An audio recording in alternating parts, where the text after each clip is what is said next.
What we're going to do is we've got our panelists up here, and they are going to answer questions that we're going to ask them, as opposed to them telling you about their companies. And Roland Bessard, back over there, is going to ask some questions, and then I'm going to be in the audience over here. I'll ask some questions. And you all, please prepare questions to give to us or to ask yourselves if you like. So that's what we're going to do first.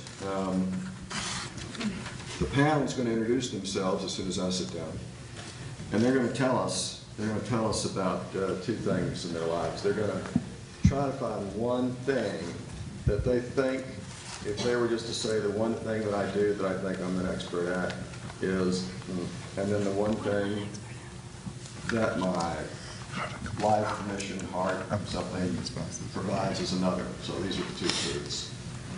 So I'll say that mine is, I believe I'm an expert at building companies, and my truth would be, I really am interested in community, whatever that means. That's just the way that I want to kind of start this thing out that way, as opposed to these big brush things about what we've all done in our lives.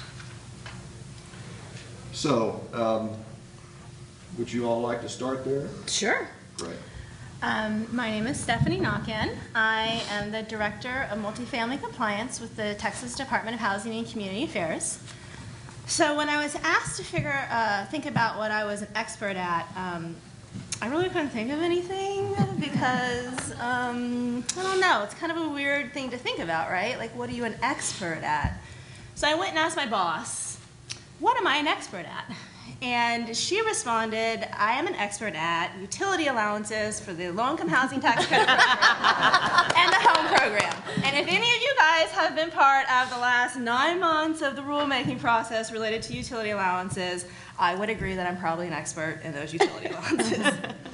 So the one thing I think is my truth is I have a 6-year-old son, and my truth is that I'm just trying to do the best I can raising him to be a successful adult in this very confusing political climate that we got going on right now. So that's my truth. Thanks, Stephanie. You're welcome. Much better than yours, John. I know. Of course. I'm Mike Clark. I run Alpha Barnes Real Estate Services out of Dallas. We are operators. We manage something over 100 tax credit deals across Texas. And I think with that, my expertise in this area is in being the middle of the delivery of these services. That relationship between the providers and the residents, and the relationship with management operations. That's really where my expertise lies. My basic philosophy, the best thing I've realized the last couple of years is that the previous 60-something years of my life were worth it because now I have grandchildren. That's all I have to say. Oh, how do I follow that? I don't have any kids, no grandchildren. Hey, give yourself a little time. They'll show up, I promise you. Great nephew. I'm Blanca Ramirez. I'm with Hudson Housing Capital. Hudson Housing Capital is a tax credit syndicator. And along with what I do there, I think I'm an originator, acquisitions at Hudson, but my expertise and my background is really in homeless housing, supportive housing, special needs housing, anybody who has barriers and challenges to housing. And I'm the in-house expert that works with not only our developers, but our investors in understanding funding sources that are sometimes very specific to a population. So, and my truth is I don't have kids, I don't have grandkids, but I love running, and I run 4 marathons. Yay. Good for you. Yeah. So that's my... This session might be a marathon today. And I don't run, so that's going to be a problem. My name is Michelle Norris. I'm Executive Vice President of National Church Residences. Just came in from Columbus, Ohio, so thanks for having me. My first question, though, is I looked at the weather, and it said that it was 77, and 95% humidity, and this feels 77. Now, in Ohio, we would say 77 with 95% humidity feels like 120. So I want to know how you guys, calculate your weather around I here. think our We wind, make it up. I think our wind chill's 106. Anyway, thank you for having me. So I found that Jot's question was really challenging. What am I an expert at? That's, for some of us, when you feel like, gosh, what a conceited question to ask. So I guess I would say my expertise is being a generalist. I've been at our organization for about 23 years, and I've had, at last count, 8 different jobs. And so one would say either they get annoyed with me and try to move me someplace else, or I just, it's been really fun to be able to be part of so many different aspects of our organization.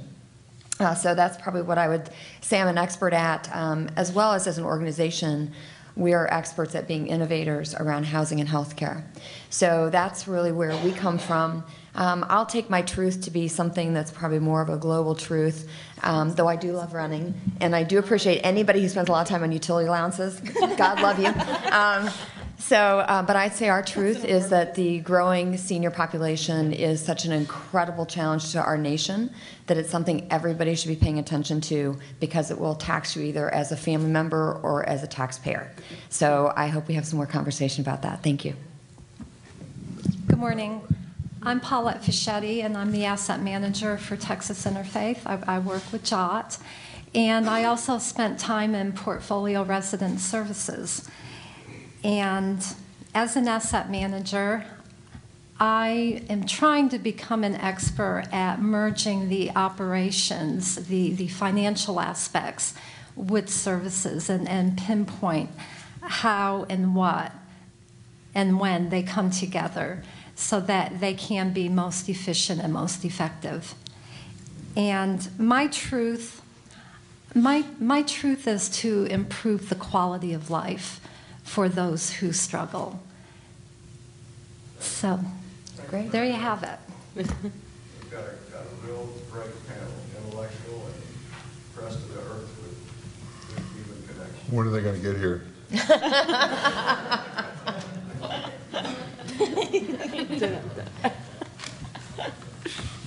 So Roland, everyone knows Roland Broussard, I think. Good morning. Good morning. Roland, you want to ask the first question?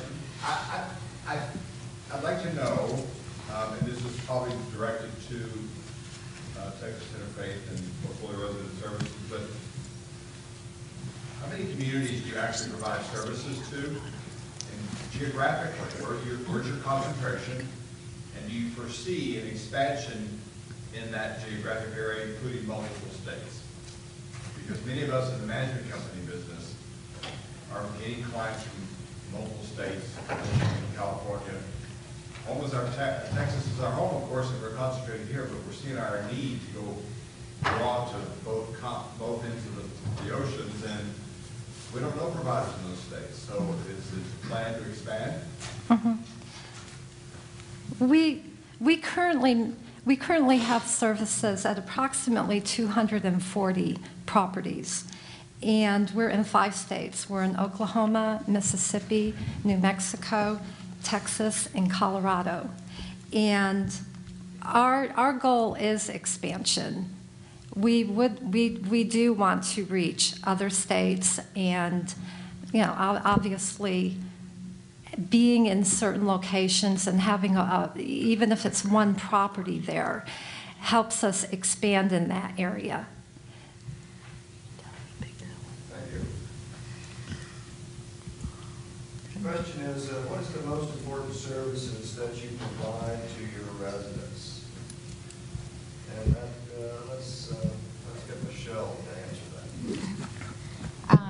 So I guess our most important would be, well, first I have to describe that our organization is a little bit bipolar. We have a very large affordable housing component of our organization that is coast to coast, as Roland mentioned. So we have about, under our management, about 350 assets we have that we property manage or own. But then we also have a large healthcare component of our organization. About half of our staff works in our healthcare side, about half in our housing side. So we do have, but they don't necessarily work in the same places. So our healthcare side would be continuing care communities or assisted living, places like that. So the service side that I'm going to speak about is really around our affordable housing. We have been really blessed as an organization to have about 25 years of service coordination under our belt. We were probably one of the first to kind of jump on the HUD bandwagon to get service coordinators to a bunch of our properties, eventually leading us to the goal of almost every one of our senior properties is touched with the service coordinator. So I would say that is our most impactful service.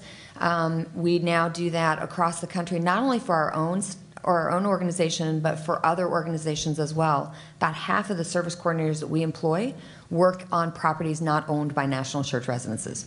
So we've kind of created that bandwidth, and I can never say enough about the service coordinators. They are an incredible, talk about changing lives of those who are most vulnerable. They have a heart and soul for taking care of our residents. We've added and upgraded, and I'll talk a little bit more about this later, but we've really enhanced our service coordination model and added some additional features that I think make it even more robust and ready for the future. But for right now, I'll just say that I would say service coordination. John, can I throw in a comment? I think it might be important to point out that as I look at it from kind of seeing the whole spectrum, there really are three different kinds of supportive services. There's the manager on a 40-unit property in Texarkana trying to figure out how to provide enough services to meet their compliance requirements. There's the contract services on a larger property trying to provide services to a medium-sized to larger properties. And then there are groups like NCR and several of my clients who are focused and have full-time staff assigned to those functions. And I think as you look at the whole spectrum today, and as we talk through this, it's important to think in all three areas, how do you make things happen? Because as we talk about it here, it's, when you see all three of them, you realize how difficult each of them has its own challenges in the way of delivery. And I think if we can frame it in that focus. Last thing I would point out is we're coast to coast too. Our coast is the Red River to the Rio Grande. So we'll take that lead. I do think it's important to focus on the fact that we're talking about in my mind, three different levels of delivery. I agree, and it's very interesting to try to address those in-between zones. Like you've got some other questions later on here that will, I think, kind of go right at some of that stuff that would be of interest. Roland, what is the most innovative practice that you've injected in providing services around housing? Or how has that innovation changed? is there a hand raised for that? I'll take it if nobody else. Okay. You want to share? Well, you go first. Okay. We can share. I think one of the most innovative services that we provide, and it really came from our managers and our management companies by asking them, what is it you want us to do? What are your needs? And they, over and over again, we heard, we really want to reach the single moms. We have tons of single moms. And so we developed a women's group. And, meet once a month and focus on things like nutrition, health and beauty, arts and crafts, just things to bring these women in and pull them together. We have numerous self-esteem building programs for them as well. And it's growing. I check on it now and then, and each quarter we get a few more women involved, and the programs are they're written very specifically to where all the coordinators, it's a standardized, the 14 programs that we currently have, they're standardized, so each coordinator knows what to do, how to implement them. She may filter in her creativity, but I would say that's one of the innovative things we've done to really reach a large number of women. So I'll tell you, we've got, I would say, two innovations that we're really proud of. The first one is we do permanent supportive housing as well. It's a smaller portfolio compared to our senior portfolio, but within permanent supportive housing, which we've done for about 15 years now, we started by doing the housing first model. We added the case managers, so we've had case managers for probably about for 100 of our clients, we'd have 3 case managers, so 1 to 30 ratio. But then not long ago, probably about 3 years ago, we introduced a patient-centered medical home into our supportive housing. So integrating the primary care with our mental health care has been very transformative. We've learned a lot from doing that, and it's been really great. It's really amazing how much deferred health care, I would call it, is when somebody, I mean, it's logical, right? Somebody walks in off the street, they haven't been exactly taking best care of themselves on the street, and so there's a lot of issues around that. The second one is around our service coordination. So I mentioned that not long ago, probably about 4 years ago, we created an enhanced service coordinator model, really transformed kind of the job descriptions of our service coordinators, made them far more actively engaged with our clients as opposed to them sitting in their office and waiting for clients to come engage them. We had them go out into our facilities and really engage. And as part of that, we wrote a software program, and this doesn't sound all that, it's fairly simple, but called Care Guide, and it's based on something called Social Solutions, which is the platform it's on. But Care Guide is essentially, I would call it like a non-clinical EMR, electronic medical record. It is where you're taking service coordinators and they're assessing all of our clients. We've assessed 30,000 clients. With 7 screenings, we know who is vulnerable to depression. We know who has high levels of ADLs. We know who has chronic conditions. We know the percentage of our housing that is diabetic, that has COPD. So we now have a far better whole perspective of our community. You might call that launching community health within our buildings, but it was transformative for our staff, and it's been transformative in our conversations with partners. Can I chime in real quick? All right. Obviously I'm coming from a regulatory perspective, so I don't implement any services, but I did kind of want to mention something that I heard about. It's not something that I've seen at any of our properties, but I think it's something that we should all really think about. Here in Austin, the APD has a mentoring program for folks to engage with APD to kind of bridge the gap between APD and low-income housing. And so what they do is they have a program where they match up folks, and they come kind of to the houses. Mm-hmm. Austin Police Department. So here in Austin, the Austin Police Department has a mentoring program. And what they do is that they match folks up based on need, and then they kind of, for example, hold a basketball game once a week where APD comes out to this property and they have a group of kids and they kind of play with them and do this basketball game and mentor them, and it's just an idea to kind of bridge the gap between a lot of the things that we see are going on politically. So I think that was a very innovative program. It's not something that I've seen on our sites, but I do kind of see it happening independent of what our initiatives are, which I think is really cool that we're seeing a lot of this stuff outside of this industry also happening. And so if we can kind of merge those things that are already existing with what we're doing, we're partnering with our communities and really making the most of what our missions are. And so I kind of just wanted to bring that up because I thought that was really cool, and I hadn't seen that anywhere else. So That's great. That's really great. Is there anybody from the audience that particularly has an urge to speak to this innovative idea right now? Ms. Bell? Yes, the characteristics, I think, Michelle? Yes. I'd like to know more about the residents for seniors. Mm-hmm. There's one new in my area in Leeds City, Texas. I think it's through the Methodist Church, where they have independent living, then you go on through the continuum of care and Could you tell me there are more areas like that? So I think that's really neat. Sure. Sure, I'd be glad to. So you're essentially speaking of what we would call continuing care retirement campuses, CCRCs, which are very popular, and they're very often built by nonprofit organizations as well as for-profits. The idea is that somebody can move in independently, and then as they age in place, the access to all the services is right there. So they can have an assisted living, memory care, skilled nursing, home care. Sometimes they have things like an adult daycare center.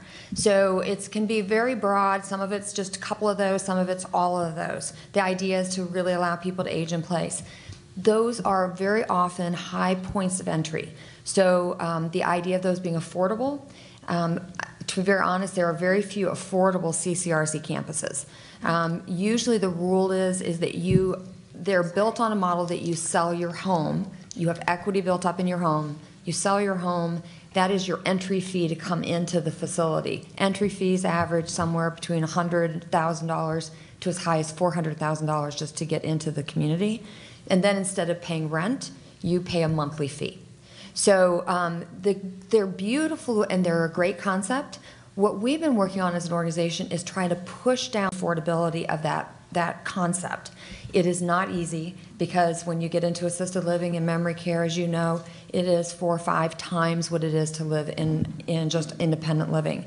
So we're working on models that can try to push that and try to serve as many people that are maybe don't have a lot of home equity. As you know, the recession has evaporated a ton of equity that people have.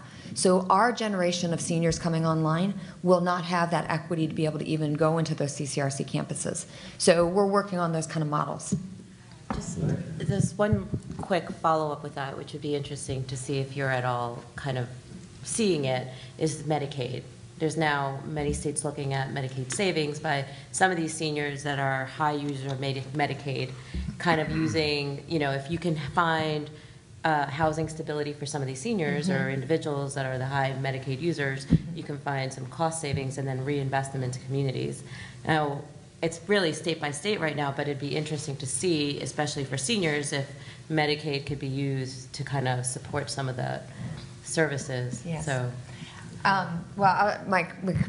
Great question, because what I think that is absolutely true. The states are looking at ways, the Medicaid pressures and their projections around the cost for taking care of the older seniors that are going to be doubling and tripling is just exponential to blow up the system. So they're really trying to figure out ways to be better, to think differently about it. What they will not do, I'm pretty comfortable in this because I've heard it more times than I can count from folks in D.C. They will not pay for housing. As everybody says, well, it's a cost savings. Housing is a savings to the healthcare system. Absolutely true. But if they open that door, it is a very expensive door. But they can pay for services. We need to get better about kind of align services and housing. Our care guide, being able to show that we have a large number of high acuity, frail seniors living in our building, is that way of connecting. Yeah. There was one lady, Question right up here. one more comment right here. Hi. With respect to the diversity in the assets, Mike, you mentioned 3 different types. You've got the small, remote location, middle and large communities, and we talked about innovation. I'm more interested in innovation in the delivery perspective versus program specific. And some of this may come to you, Stephanie. Who is or are you finding, we find great success in our innovative programs that are around really tackling technology-based pieces in delivery. We're seeing a large percentage of our population starting to participate in that way, where they can access web-based learning modules in a variety of different formats, healthcare, education, those kinds of things. So the question is somewhat twofold. Do you have programs and services like that you're implementing? And then secondary to that, is TDC recognizing those kind of web-based learning modules as a provision of program delivery? That's a great question. Okay, Let me log on and get you an answer. I can answer that. Come on, that to was some funny. degree. Mike made it funny. We do a lot of web-based training for our coordinators because, in the rural areas it can be expensive to bring them in, and of course we have regionals that are out in the field as well that, are relatively geographically close that, to any property that we serve.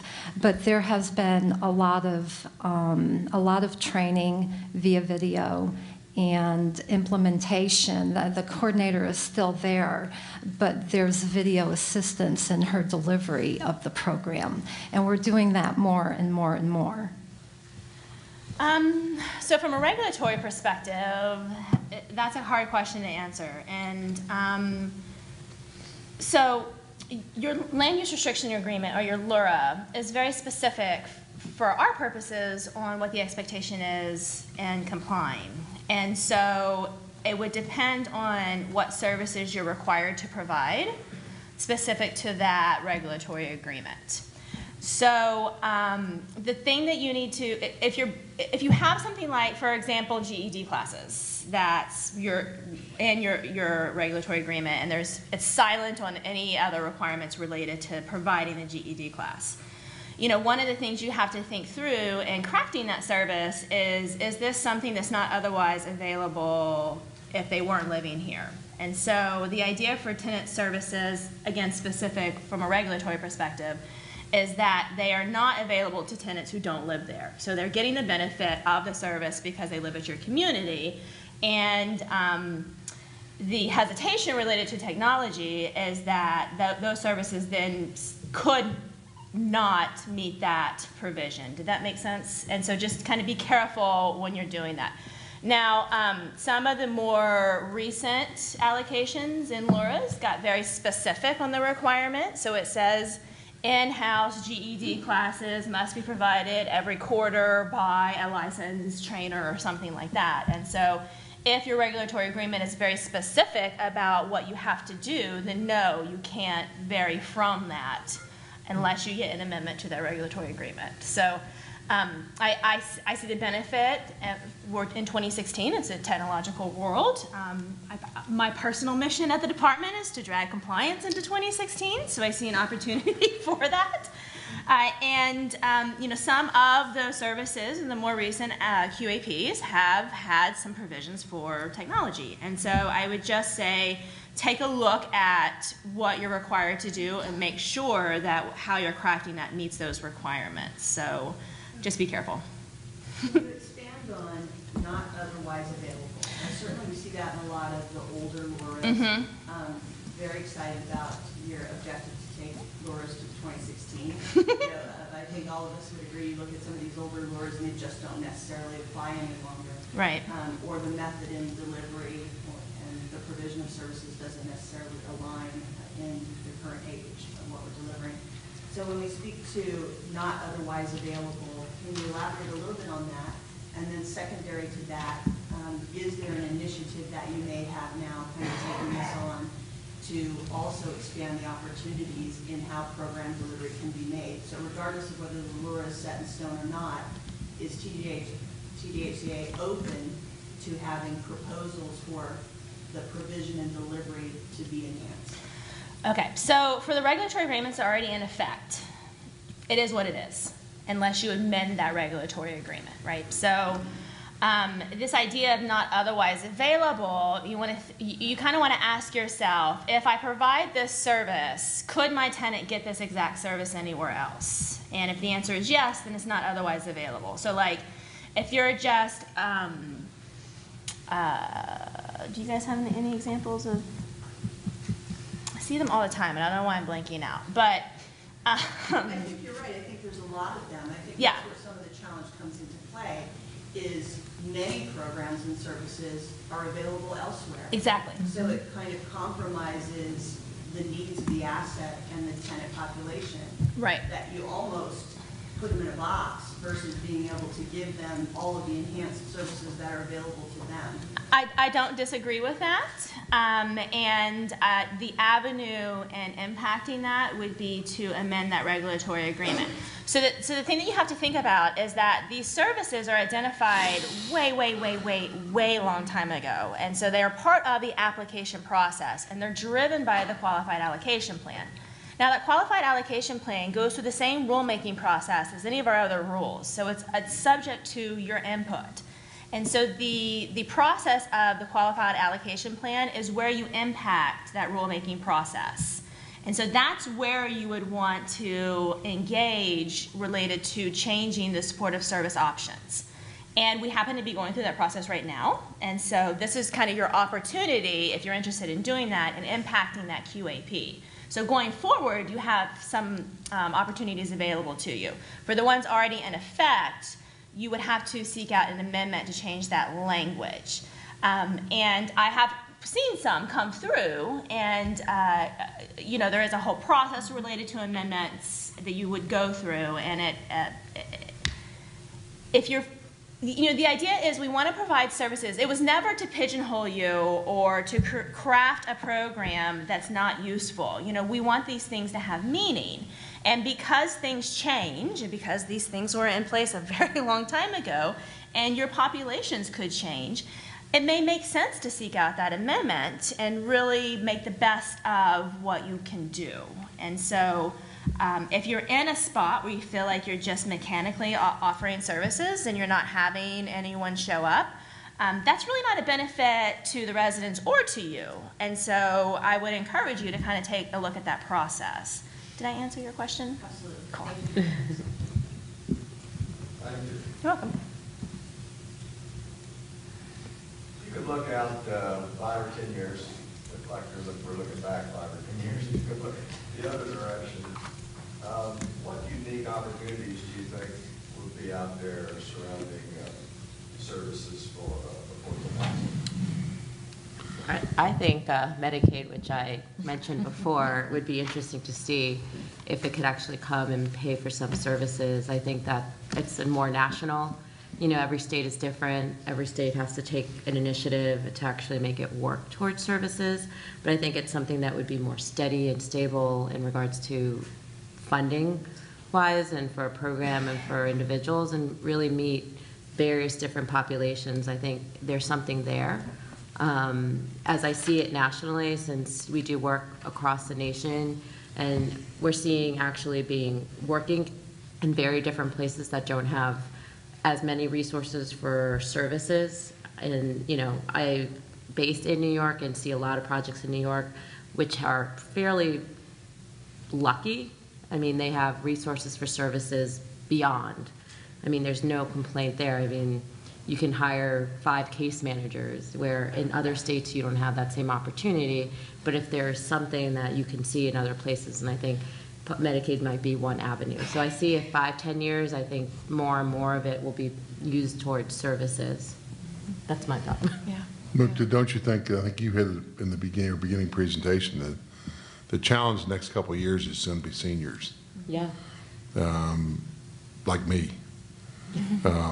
You need housing. But I just think that you're seeing the baby boomers start to age out.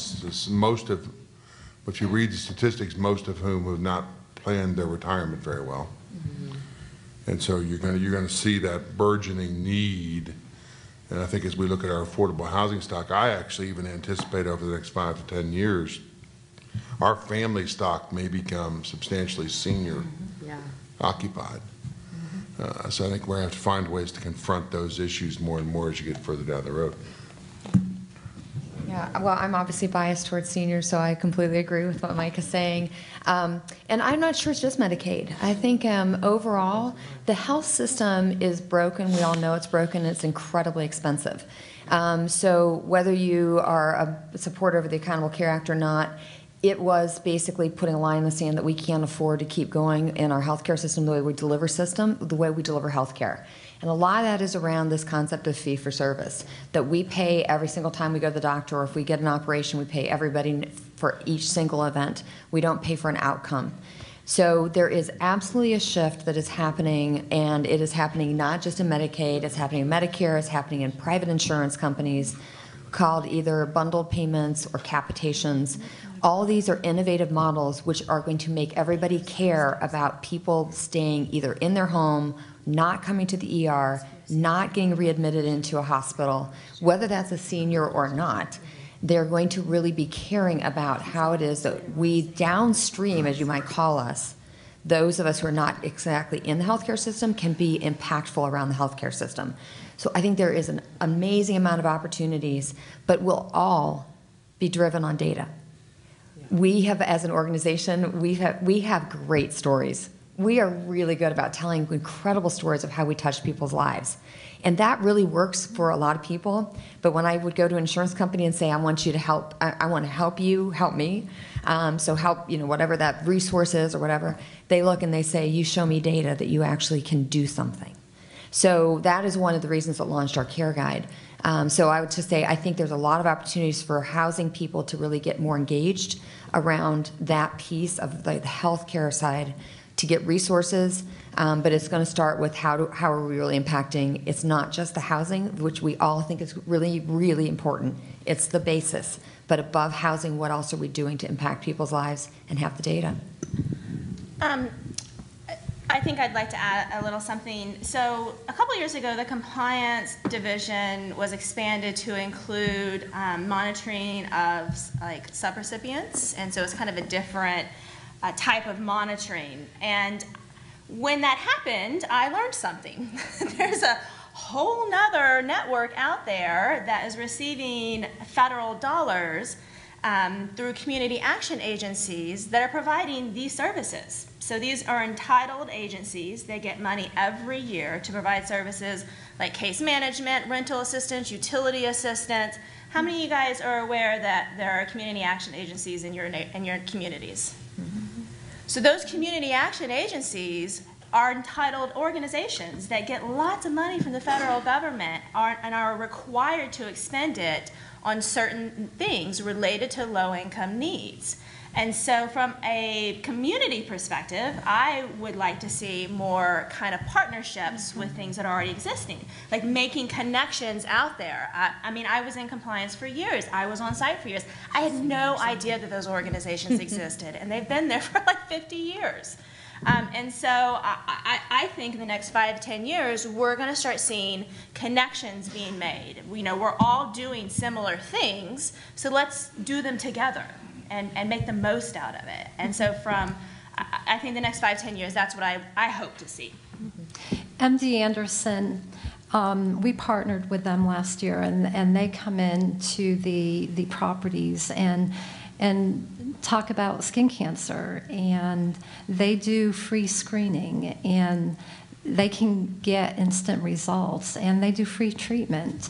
So that's one of the partnerships that we have formed, and they have somebody that actually goes out on site to introduce their program and let people know where and when to go for the screening.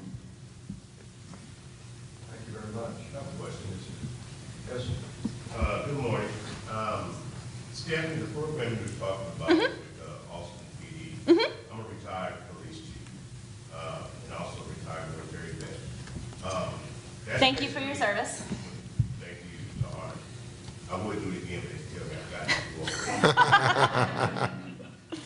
Basically, community policing is what that is. Yeah. And I think that over our country, that's one thing that law enforcement entities have gotten away from is community policing. Yeah. Actually being out there, with the community.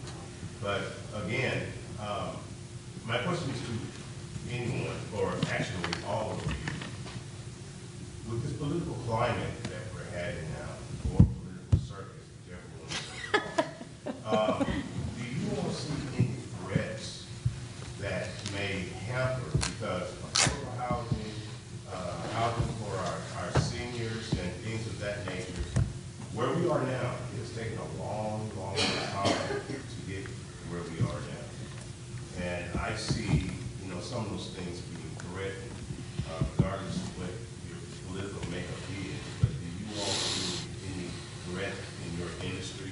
And if you do, what are the contingencies that the industry has so that we can keep forward and not regress? You guys? I'll be happy to jump on that Yeah, first. jump on that. Yeah, go. I'll tell you that I think that irregardless of whatever political way we go here the next year or two, the crisis in affordable housing is undeniable. And I think with that in mind, there's going to have to be a national strategy. I think we're already starting to develop it to deal with that, and local and national strategy.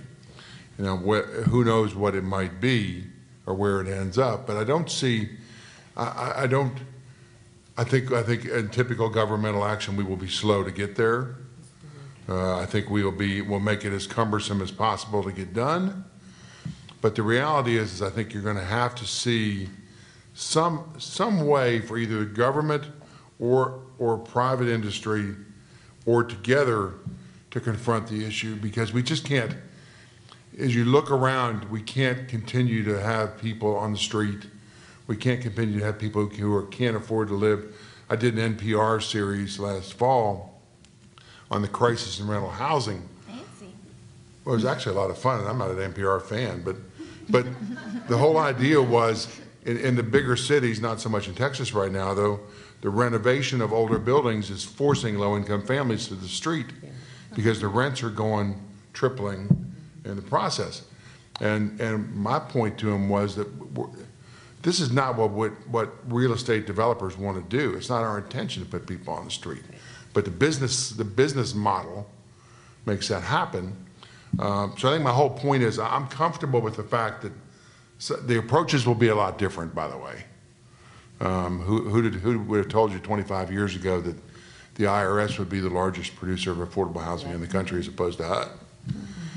But I think I'm comfortable with the future without being able to attack that. But maybe that's just me. No, I agree. I think, Not being able to resolve it, but attack it. No, I agree. I mean, most affordable housing is funded through low-income housing tax credits. It's one of the most successful programs out there that has created more than HUD housing units. And the numbers are there, the data's there, and I think it would be very hard for anybody to kind of pull that apart. And I think we've seen even more Congress support bills that actually helps the tax credit program. So I don't think that's going to go away. I don't think it'll change too much. And I think it would make sense to create more of it. So I think it's just too solid for that to go away and to really, affect our industry. It'll be everything else, the additionals, the pluses that go above just the tax credit. It'll be interesting to see. I completely agree with Blanca that I think what the real concern I have, I believe that we will always have a production program. Well, I shouldn't say that. I mean, the HUD 202 program was out there for 50 years, producing housing for seniors, and was discontinued 4 years ago. And just kind of quietly got discontinued after 50 years. Just got unfunded. So, I don't think we should ever take for granted, right? The low-income housing tax credit program is is the longest sustained housing production program in our history. And we've had generations of housing production programs, the 236 years, the summer years, So I think your point of that it may get modified. So we have to be very careful to not take for granted the success and sustainability. But I think the bigger concern is things like the restraint around Section 8, the restraint around home and CDBG funds, the other pieces it takes to make our housing more than just serving that 60% rent, which in many communities, what they're worried about isn't the 60% renters, they're worried about the 30% renters. Those are the ones that end up on the street. Yeah. And so I think the being able to try to explain to people in Congress all these different pieces that are needed to serve the broad band of needs that are out there is complicated. And so that is, I think, my biggest concern is that our programs are complicated and it's hard to explain them. So I think that's a big risk, and we have to continue and continue and continue to educate. Yeah. What about veterans? I mean, VA really is a joke and trust. Is there any programs? Are there any information as far as giving assistance to our veterans, because they are gradually becoming homeless? Yeah. Even with their families. I think within the last 4 or 5 years, there's been more of a push for the VA to, connect housing. You've had more VASH vouchers out there. You've had more initiatives across the nation that are actually looking at housing and services for vets. And the idea was to end homelessness around vets. And many states and towns and counties have actually accomplished that zero, you know, where there's a homeless vet, there's a home for them in a way. I mean, it's vets. And I don't know where it's going to go in the future. I think they're going to continue to support the programs that are there now, like VASH vouchers, at least I hope. But I believe in the last budget, there wasn't an increase. It was pretty flatlined. So it'll be interesting to see, you know, when there's a political change in office, where it goes. But I think the number one thing that everybody believes that, you know, individuals have gone and served our country, they need to, at the very least, have housing and some real services. And it's, I think, more than ever in the last couple of years, people are really looking at the services. But I think it'll take some time. No, I'm going to tell you that services are the critical part. Housing is the easy part. Candidly, with all respect to all of our veterans, the group that are homeless now have serious issues, most of them. I've seen it. And it's very difficult, speaking as an operator, it's very difficult to, especially in this fair housing environment, to waive your screening criteria to admit a veteran who has a criminal background or a serious drug issue or psychiatric issues. And so the failures you so readily admit that I think are true of the VA have made it very difficult for this last, you know, the estimates now in Dallas is that there are and I just was in a meeting this week on this, there are 400 homeless veterans on the streets in Dallas right now by the city's count who need to be housed.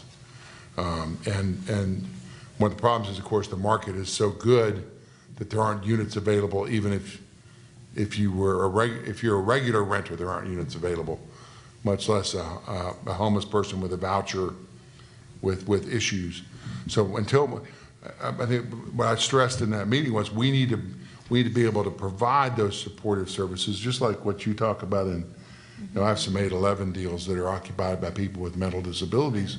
We have caseworkers assigned to them who are there all the time, help you work through the issues.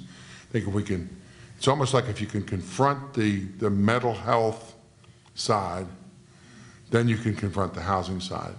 In the meantime, a lot of us are going out on a limb and trying to at least those homeless veterans anyway, and hoping it comes out well. But I think that's really where the rub is on that issue. I think the encouraging thing is VASH vouchers didn't exist before this administration. Yep. They did not exist. We have the only rental assistance program that was funded as a new program by this administration. I mean, there is no more new Section 8, right? We all know that. The only Section 8 program right now is the VASH that was new. So it's been put out there at like 10,000, I think, a year. For the last 5 or 6 years. So it is encouraging that Congress actually did step up and created the VASH program. And VASH actually requires the VA to provide those services when you bring the rental assistance in. So it is a really amazing program.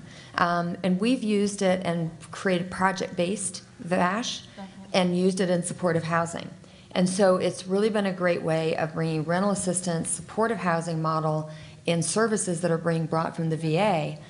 I would love to see that for other classes of our homeless. So if you're a homeless who's got mental illness, which is 70–80% of our clients that are on the street, if you're a veteran, you have an opportunity at least to be able to access with VASH. There's no such thing for somebody who's not a vet.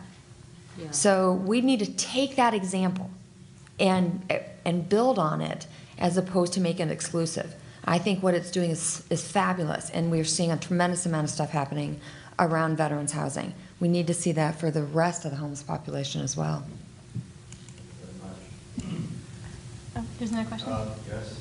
I would just like to add that I think as an industry, whether we're a developer, investor, service provider, those new programs that you mentioned coming out in just the last 3 to 4 years where there's veterans housing focused, that we play our part in really making those successful. You know, where we've seen programs diminish and go away, that we collectively as an industry need to wrap our arms around these pieces that are so effective and so necessary and make them successful. So even if we don't have an intimate involvement, we support that collective effort so it continues to flourish and be available to everyone. Agree. I really appreciate that comment. Do you have any idea how that might be effectuated?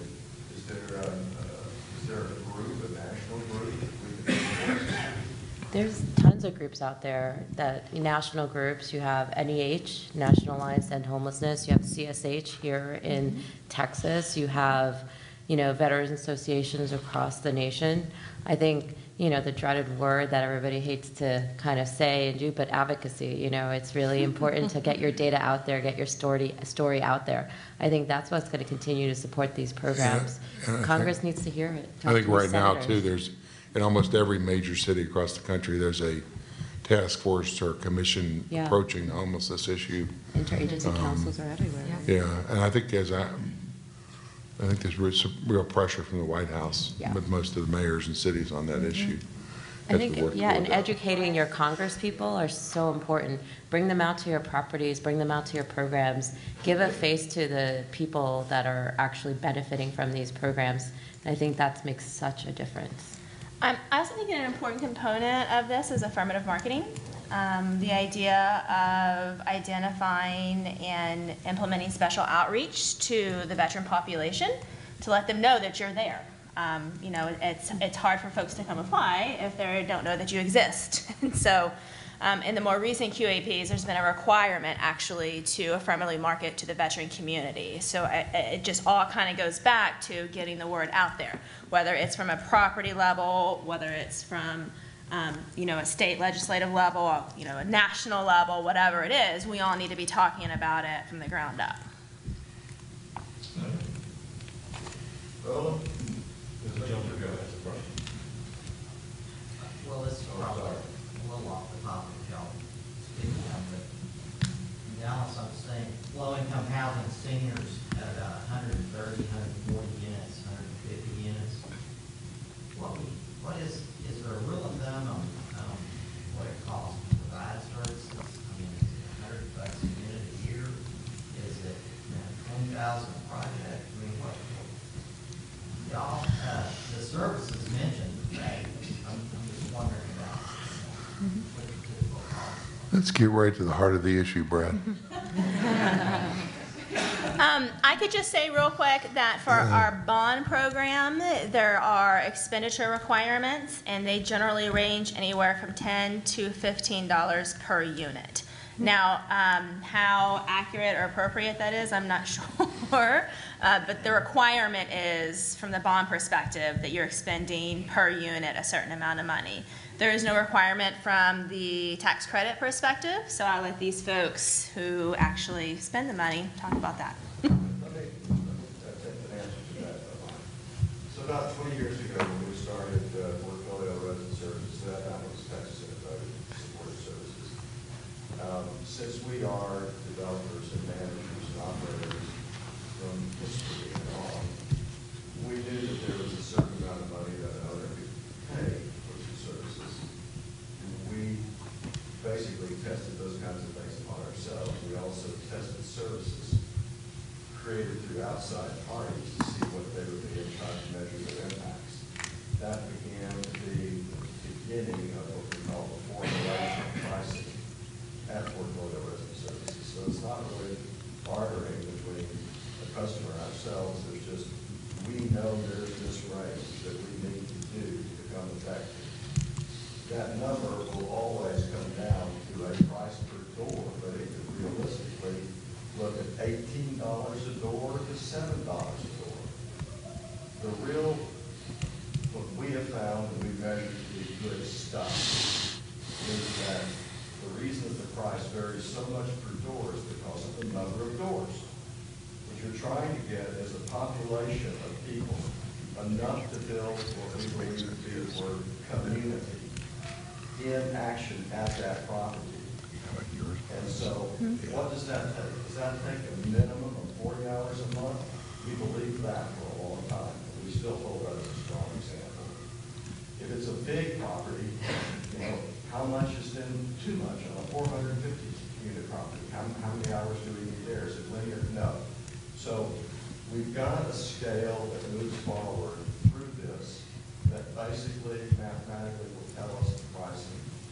And I would say, if I were trying to scratch my head and look at pricing in a global sense, if you were to take a number of about $30 an on-site hour, $35 an on-site hour, that's going to be pretty good for what it really takes to provide really quality on-site services.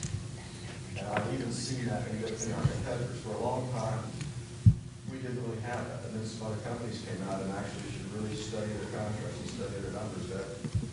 That $30 to $35 per on-site hour is a viable number. And then the other thing that we did to try to address units that were smaller, you get 76 units and smaller, it's like that. Actually, $17, $18 per door, that's killing everybody. We can't really do that.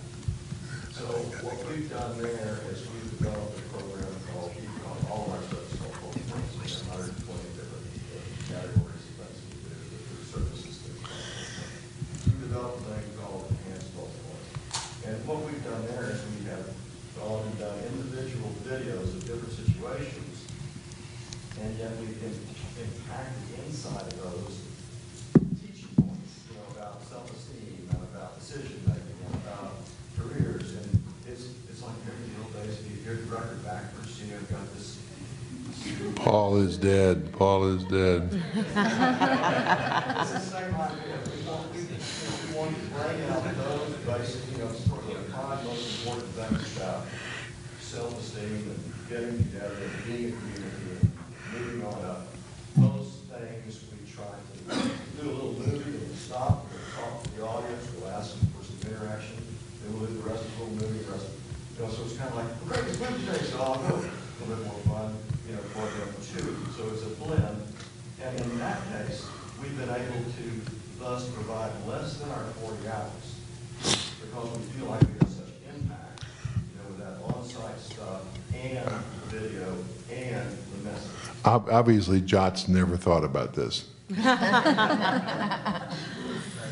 I think the reality is, Brad, there's no right answer. There really is, because when I mentioned earlier the 3 different levels, I have clients right now who spend on a 140-unit property, are spending $50,000 a year on supportive services. They got a full-time coordinator. They're fine. I've got other clients who are spending $2,400 a year, and we got an assistant manager scrambling around trying to provide those services. So it kind of goes the gamut, and then in between you have some high-quality contract services in various groups that get the job done. I think it's a matter of A, are you providing services because you have to or because you want to? And if you're doing it because you want to, are you willing to pay for a higher level? And is there a benefit being returned to you of that? I have one client who spends a San Antonio client who spends a lot of money on supported services.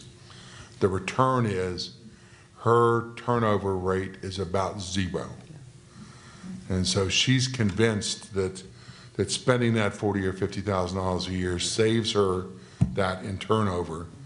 She's even got a program where if you've been there for longer than 7 years, you get a designated parking space on the property. You're a veteran and you have your own space. But the reality is she's made that determination. I have other clients who don't want to spend the $2,400 a year because they just want to do the bare minimum required to meet the compliance requirements. So there's really not a rule of thumb, I don't think. I just wanted to build on a service coordinator. For you guys who hire a service coordinator, what kind of backgrounds do you look for? Because that's something we're looking to build upon. Well, I'll start by saying I'm not the person that in our organization that hires a service coordinator, so I'm going to kind of punt this a bit, but I will say, and I'll let Paulette also give her ideas, we don't require it to be a licensed social worker. We require them to be good people. And somebody who has a real heart for working with seniors, usually college graduate, but that's, so we don't have an intense licensure requirement. So does that help?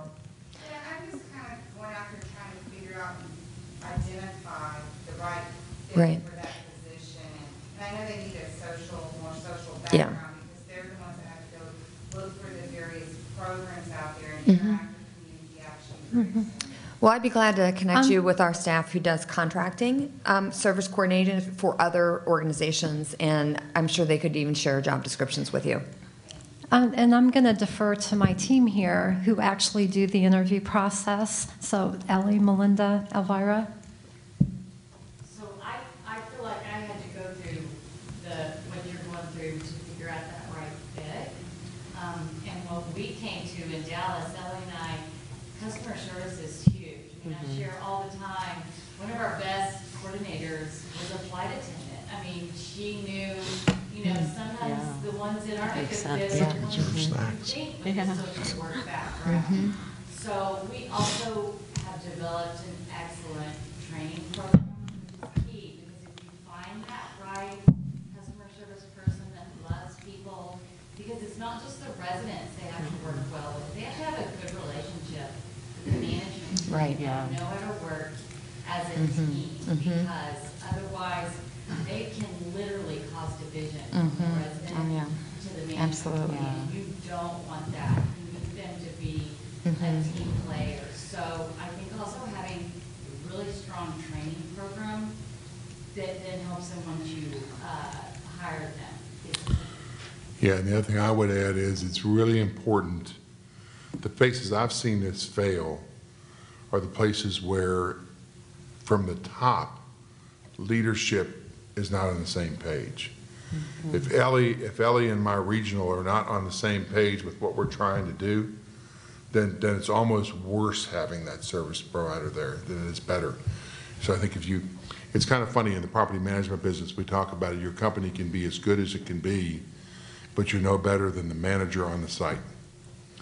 And it's really the same with service coordination. You've got that well-trained, adequate to above average person on site who understands the mission, then it's all a benefit to everybody. But if one thing goes wrong there, all of a sudden it becomes a headache for everybody, and the only thing you can do is change personalities, because it simply is a personality issue. So kind of once again, it all starts at the very bottom. We all have to learn how to communicate and work together to be successful. Yep. Christina. That wasn't exactly our question here. Christina, you have? I was just going to maybe just add right back to the comment when we were talking about earlier, the question of how much are people spending on services? And I think Mike made a very a good comment on the basis. Are you doing it because you have to, if it's required in some document? Yeah, exactly. Or are you doing it because you want to? And I would just say to everyone, and probably the last question, that if you have clients that are doing it because they have to, I think back to one of Michelle's recommendations was to measure the data. I really think that if you tie what's happening at your property and you have a committed service coordination program, all the way back to every single one of your key performance indicators from occupancy to NOI, I think you'll convince your client to, spend that higher number of dollars per door, simply in the turnover, which was mentioned up here already. So I would say, if you really can collect that data, you can have very robust programs, and the numbers are what's going to convince the client and the numbers that come to that. And I can completely understand this idea of services you have to do because of the LURA and services that you want to do. I hope we can move into an environment where we what's required is what we want to do, and that those things go hand in hand, and that we're not doing it because we're required. We're doing it because we want to do it, and as a benefit, you're complying. I think that's really great.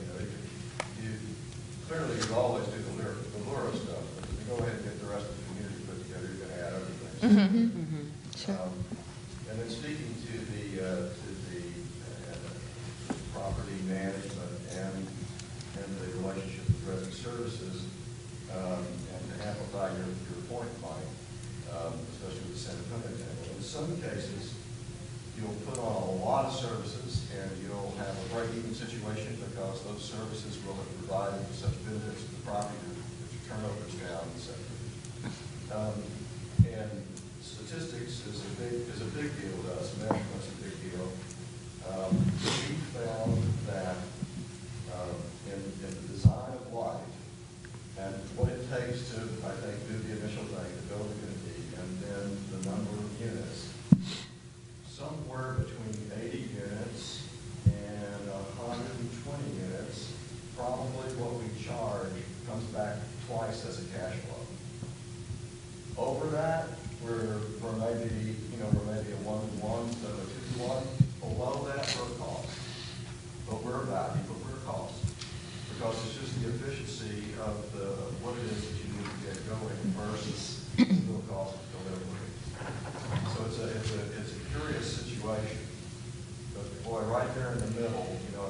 156 units, which is the average size of all the LIHTC stuff that we know, that is a really prime place where you can run good services and get a really positive cash return for it. Oh, Roland, I'm ready. I'm ready.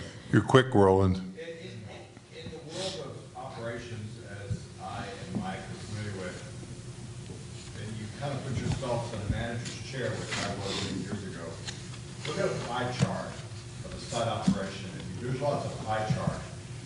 There are a large percentages of that which relate to rent collection, building maintenance, resident relations. So you look at a pie chart and all the components a manager has to deal with on a daily basis. The slimmest piece of that pie is supportive services, because it's the least desirable in the mentality of the operations side of the house. They don't care about it.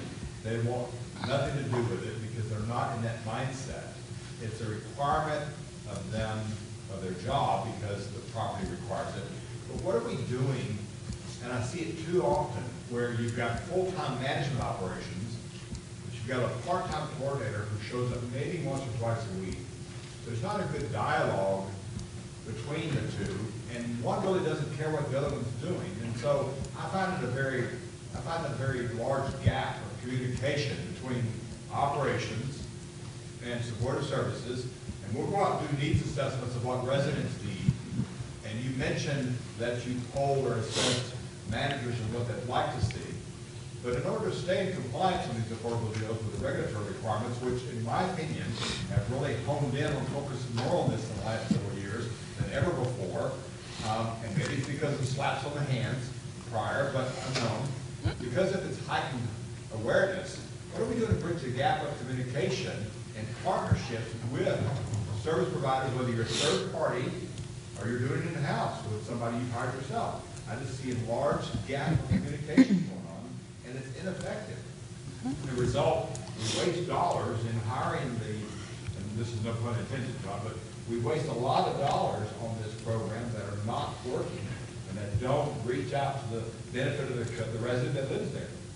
So I see a huge waste of resources that shouldn't be because of communication issues. I'm not sure that I completely got that. I got two parts that I got. One is there could be some waste of resources, like putting on programs that no one comes to. The bit about the communication between the property management and the resident services people, that's become much more formalized, or at least I know in some cases, on a sign off every month about, yeah, this happened, this happened, that happened, this happened. Where I think a real problem can definitely occur is when that connectivity breaks down and nobody raises their hand. And then you got issues. The other problem is too, when you've identified, when operations have identified a family or an individual with your property or a senior who really has a need for some sort of service, and that communication with that service provider, who is part-time and maybe new to the field or just invited to fill the void, but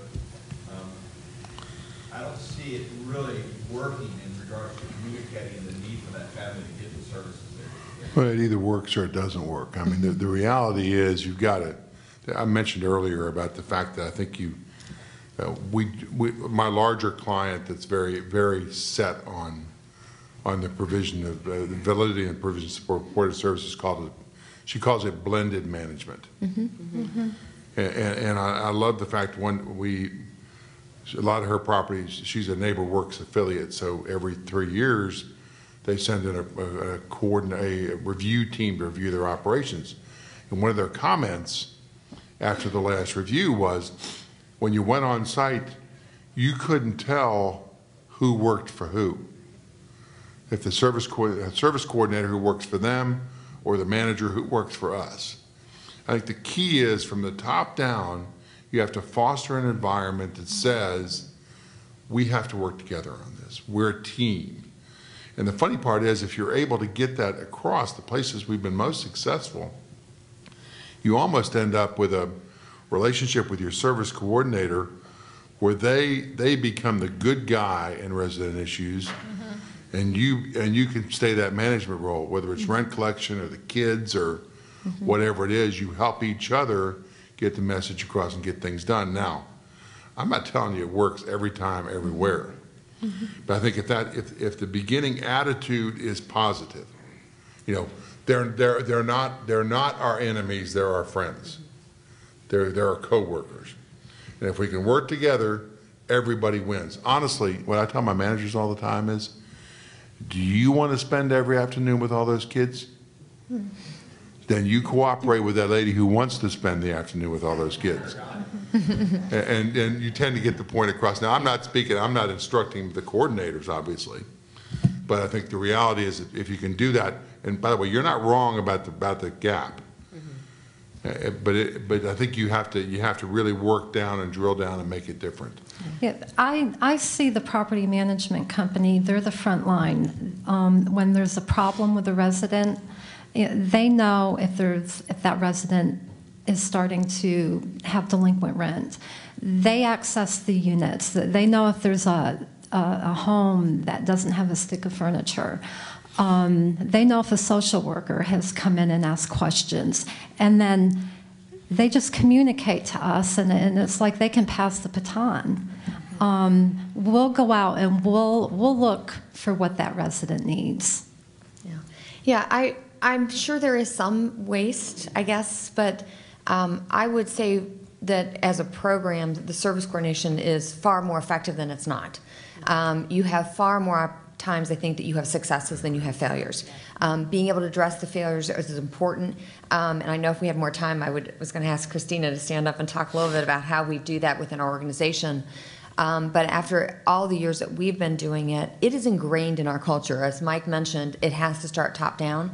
The culture of your organization has to say that this is not a divided world, that this is a united world between services and operations, and that they work best when put together. And so I guess if there is, if you're seeing places where it's not effective, I would start and say, where's the leadership of that organization? What are they saying? Well, basically over time, there's just basically, thank you very much. But there's two questions that I'd like to kind of bring up there. I think we've covered everything else that we can have. One of those questions has to do with the question about the syndicators and what do they understand about the projects, and what about reserves being placed aside at the beginning of the construction situation. Yeah, I think my developers freak out when I talk about this. We have seen recently a trend by several major investors requiring that at some point, and I don't know which tranche of funding it is in a tax credit deal, requiring that 10 years worth of fees be escrowed. The idea, I think, is to be able to guarantee, at least somewhat guarantee, the funds to be available to fund supportive services for the duration of the initial compliance period. And what's interesting, and I don't know how this plays into the syndication and the reserves, is that a lot of the more recent allocations are requiring this through the extended use period. So the compliance period is 15 years, and your extended use period could go all the way up to 40 years. And so I think the approach to underwriting and the deals is a little bit different in the newer years. I think from the syndication perspective, and I think one of the big reasons why even I sit at this table today is that it's important for your syndicators to understand your projects, understand who you are, and understand who you're serving. And a lot of that, and I can't speak for every syndicator, I can only speak for Hudson Housing Capital. And my entire background has been, like I said from the beginning, around supportive housing, homeless housing, senior housing, whatever, every aspect of it. So I bring a very certain expertise to our team that is, I think, important for investors to hear, and also our developers to see and hear from their syndicators who are working with them on these projects, and to understand what are the funding sources and what are the requirements. And with that, I think there's two things. One, there's requirements of the tax credits and what is being required by the actual allocator, and then there's what an investor might ask of you. And then a lot of that has to do with the relationships, a lot of that has to do with conversation, a lot of that has to do with just understanding the project and not being, I think there is sometimes fear of, oh, these people, whatever that is, and I think that comes from a sense of the unknown, the fear of, and once people or investors understand, there is then a dialogue of what the requirements and then what above the requirements are put into place. So that it depends, everything depends in regards to reserves, it depends on what the allocating agency is requiring and then what the investor may require. And then that's going to go with a lot of who you are, who you're serving, and how you've actually created your building, your housing, your units, and your services. So I'll go out on a limb and say I think it's, I'm uncomfortable with the philosophy of using the development resources for the services. I'm uncomfortable with it just because I think as we try to put transactions together, I've been in development for a while, there's never an overabundance of money. I don't know about y'all, but I find that it's usually that I don't have enough money rather than I have too much money. And so taking that resource and putting it into something really, really important, which is services, I love the concept of how that says services are important. I don't think it's the right bucket to pay for services. I think the bucket should come from someplace else. We talked about Medicaid. We talked about insurance companies. We talked about people that get value from the services we bring. How can we get other people, other organizations, other funding sources to pay for those services as opposed to using something within the structure that could actually put the financial structure of the property at risk? Yeah. So I would just say overall, I think it'd be really good if we continue to push to see where can we get other folks to say the value add is so important that they're willing to pay money, not the transaction itself. I know. I'm still looking. I'd also point out one more thing. I think that's the places where I've seen in the past 2 years these escrows required are typically 221D4 deals. They're being combined with credits. And part of that's probably because the HUD prohibition still continues against using project operating funds for supportive services. Which is another thing we have to change eventually. But my suspicion is, I got to thinking about it, that may be part of the impetus. I think there's also the worry that if we get to that apex where operating expenses and revenues don't increase together, and you get to a point that you're losing money on a deal, the reality is one of the first things that tends to be reduced or dropped is the supportive services programs, regardless of the compliance issues. Yeah. And so I think I think this helps avoid that. Which will still cost you. Yes. Yeah. It just costs you later. Yeah. You'll find yourself in the enforcement committee. I want to make it very clear I'm not an advocate of that. So, but it's a reality. So. Well, thank you very much. Oh my God, I got these. A better presentation than we've done before. Good. Thank you.